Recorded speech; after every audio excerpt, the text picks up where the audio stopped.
Hey, what's up guys, welcome back to the channel. And if you are looking for a little bit of support on your run, then I think maybe the PUMA ForeveRUN Nitro 2 is for you. And look, if you were a fan of the original ForeveRUN Nitro last year, I think you are really going to be a fan of this update. Let's get into it.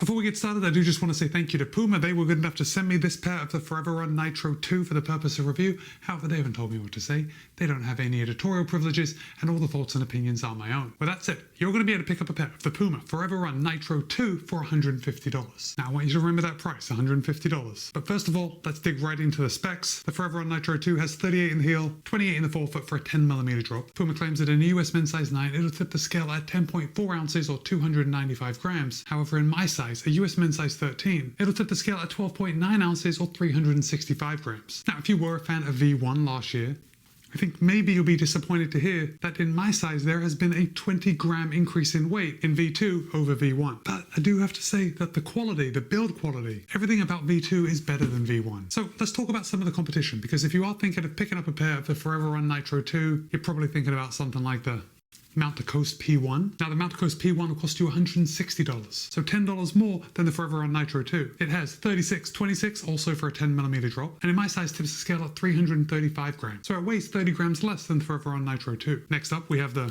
ASICS Gel Kayano 31. Now the Kayano 31 has 40 in the heel, 30 in the forefoot, also for a 10mm drop. It'll cost $165, so $15 more than the ForeveRUN Nitro 2, and in my size tips the scale at 362 grams, so it's only 3 grams lighter than the ForeveRUN Nitro 2. That's pretty close. And for a lot of reasons, the Kayano 31 is the closest competitor to the ForeveRUN Nitro 2. And finally, if you're looking for a little support on the run, but you're not looking for as many supportive elements as you may find in the ForeveRUN Nitro 2, probably looking at the Diadora Nucleo 2. Now, the Diadora Nucleo 2 is being sold by Diadora as a neutral shoe, but there are a lot of stability elements involved. Anyway, the Nucleo 2 has 38/33 for a 5mm drop. It'll cost $160, so again, $10 more than the ForeveRUN Nitro 2, and in my size tips the scale at 335 grams. So what we're seeing is the ForeveRUN Nitro 2 is extremely well priced within its category. At $150, it really offers a lot. So let's start at the top and work our way down. And if I hold that up, I think this is the first place where we can see that PUMA has really upped their game when it comes to quality. Of course, we've got a very padded heel collar, and then we have this nice single layer knit coming right around the top of the heel collar. I don't know why, but I just like to see the heel collar padding not actually end at the very top of the heel collar, like this.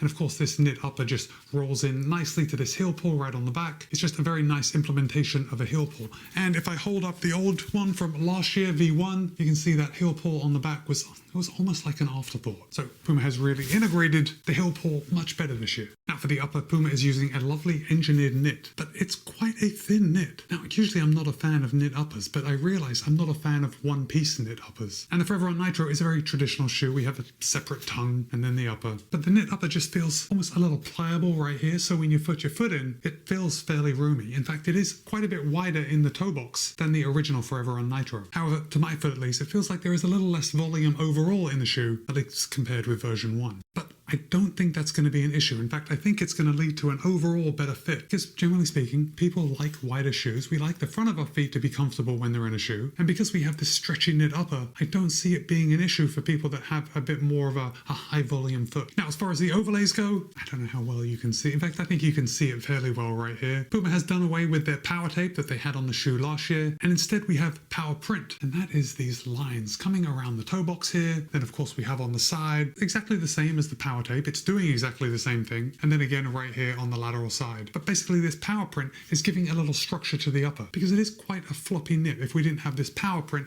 strategically placed around the shoe. And it works very well. What's also a little different on this shoe is that we don't really have any underlays or overlays coming around the toe bumper. The toe is very soft. Can you see me pushing it in there? And it's sort of just like the thickness of the knit upper that is holding it up. And I would imagine that's going to contribute to increased breathability with this knit upper. But as far as the lockdown goes, yeah, this power print actually worked out very well for me. I had a good midfoot lockdown and no issues at all with the fit. Now I do just want to bring you back here to the heel counter. We have a fairly rigid heel counter, but you're also going to see this plastic heel clip around the back. Now remember, this is a stability daily trainer, so there are a lot of stability elements that are built in, and this heel clip is one of them. Basically this is just holding your heel in place a lot more than an internal heel counter would. It's going to keep that heel centered over the back of the shoe. Now what is surprising on the ForeveRUN Nitro 2 is the tongue, and I'm actually a huge fan of this, and I wish more brands brands would do it. But the tongue is not super plush, it's not overly padded, it is really very thin. But there is enough padding to prevent any lace bite, or at least I should say that I didn't have any lace bite, and the tongue just works very well. Now the tongue is gusseted, but we don't have a lace loop on the front, although it's really not needed. With the gusseted tongue, it's going to hold it right in place. And then we have a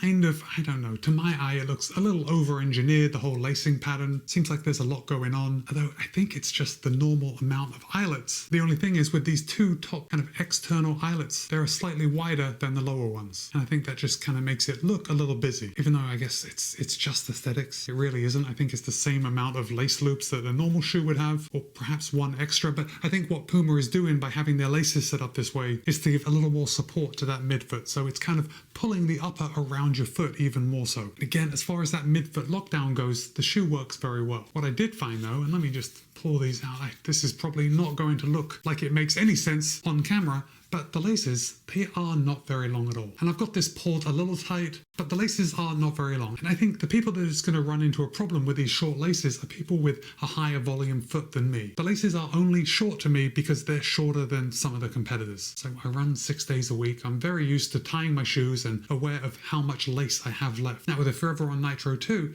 I didn't have very much lace left at all. Now, do you need a lot of lace left? No, I don't think so. I was still able to double knot my laces in the ForeveRUN Nitro 2 without any issue. But for people with a wider foot that have to separate the eyelet chains just a little more, you're going to be using more of those laces in this lower real estate, and you're going to have less room to tie at the top. I foresee that being an issue for some people. The ForeveRUN Nitro 2 does have a removable insole, just in case you wanted to replace it with something custom. And now we come down to the midsole. And Puma is using a dual density midsole foam. Now they used the dual density midsole foam last year, but last year it was individual layers of foam. This year the foam has been crafted and expanded together, and on my colorway is actually very difficult to see, but we have a centerpiece of foam that is gray, and then we have the outside, so we've got the sidewalls and kind of like the carrier, the frame. Basically this centerpiece of nitro foam is going to be softer, and the outer frame of the shoe is going to be a denser formulation. We can also see we have quite high sidewalls, both on the medial and the lateral side, and again with the same as the heel clip, this design of the midsole foam and the higher sidewalls and the softer center foam are designed to keep you centered over the shoe, and ultimately to prevent any lateral movement. And it works very well. Now these elements are all part of Puma's run guide system, and they all come together to create what you're seeing right here. Now if we come down to the outsole, of course we're using Puma Grip, and if anyone has ever made a complaint about Puma Grip, I haven't heard it, I certainly haven't experienced it, but we do have a lot of outsole rubber coverage up here on the forefoot and on the back. We do have this little circle right here of denser rubber. Basically that's just going to help prevent your arch from collapsing as you roll through your gait. Now on my colorway you can see this kind of piece of white rubber that comes up on the heel and then follows up through the forefoot up to the toe, and Puma is calling this their toe-off guidance. And like everything else, all the elements of the run guide system are all coming together, keep you centered over the shoe as you hit the heel and then roll off forward. It all seems to work very well. In fact, I would say that the stability elements in the ForeveRUN Nitro 2 are a lot more controlling than they were in the first version. At least for me. Now, typically I will run in neutral trainers, and I did find that the ForeveRUN Nitro, so the original version, was very comfortable for me as a neutral runner. In fact, I can't say I noticed it giving me much guidance. Can't say the same thing with the ForeveRUN Nitro 2. It did feel a little more controlling, which is totally fine. I have taken these shoes out on a lot of recovery runs and easy runs, and when I'm doing those runs I'm usually tired, so I'm looking for a little more control because my running style and my running gait is just getting a bit sloppy. Oh, one more thing I wanted to show you here on the outsole. I love this. I wish more brands would do this for their daily trainers. But if you look here on the lateral heel, you can see the rubber comes all the way to the edge and then slightly wraps around. And I love this because this is my strike point. This is where I land when I hit the ground. And it probably means nothing, but I don't like it when I wear down the rubber and then I start hitting the midsole because they haven't put the rubber all the way to the end. Well, that is not going to happen with the ForeveRUN Nitro 2 because Puma has thought of this and they have extended the rubber out just a little bit here on the back. The outsole rubber on the ForeveRUN Nitro 2 is also very thick. I feel very confident telling you that the ForeveRUN Nitro 2 is going to last above average. You are going to be able to run longer in this shoe than a lot of other shoes. So now to the ride. And again, I've kind of given it away. But for my runs in the ForeveRUN Nitro 2, I have only taken this out on easy runs and recovery runs. My experience was that it was just a little heavy feeling to take it out for long runs, and it wasn't my first choice when I wanted to pick up the pace. But that's okay. Puma has a lot of options for running fast. I think the ForeveRUN Nitro 2 fits squarely in its lane of an easy run kind of daily trainer that is going to provide a lot of support. And if you like a shoe with some stability elements and you like comfort, yeah, the ForeveRUN Nitro 2 2 is definitely one to take a look at. I also want to show you how wide this base is. We can see it's very wide in the heel, very wide in the forefoot, and it doesn't taper in very much in the middle. You are going to be sturdy on your feet running in this shoe. I am not joking. So guys, now I want to hear from you. Did you run in the original ForeveRUN Nitro? Are you thinking of picking up a pair of the ForeveRUN Nitro 2? Or if you do run in stability shoes, what's your stability shoe of choice? Drop a comment and let me know. But for now, it's Matt B. This has been my review of Puma's ForeveRUN Nitro 2. Be kind, be happy, run well. See you in a couple of days.